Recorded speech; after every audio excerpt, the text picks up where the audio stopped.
It's Carrie Herporoth, and I'm the operations director at the York County SPCA over here. So our dog kennel, and it just shut down, and it started getting really hot, hotter and hotter and hotter. It was a 90-plus degree I was going to day. say, wasn't it like kind It of was like very a hot heat at wave? that time because I was up in New York and it was a little cooler, but it was still in the 90s. Yeah. And you had posted stuff. I think Andy Ford, one of my guys, messaged me through Messenger, said you guys do the locations, and we're just working Like, on it. I said, it was 90 degrees. It was getting to above 90 in the dog kennel, and we were like, what are we going to do? How many did you have in the kennel?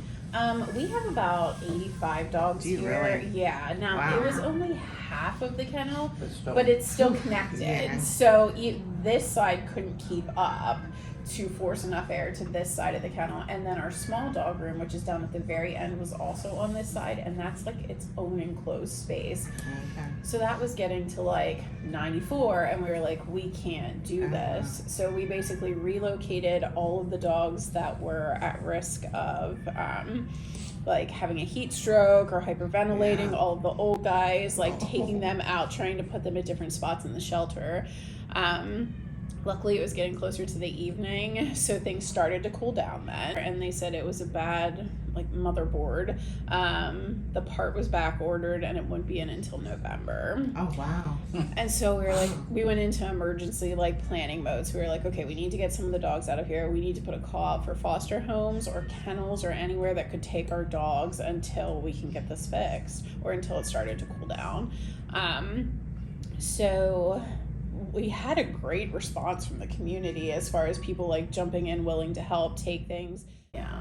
That's a crisis. Yeah, that is a crisis. Basically, it's a crisis. I mean, in today's world, find people taking animals just for a short period of time. I mean, I know Stephanie at work, she's a foster dog mom, and she's taken many fosters in. In fact, she's traveled long distances to get specific dogs that she's into. And she has one dog remaining, but she's fostered up to 3 dogs at a time. Yeah.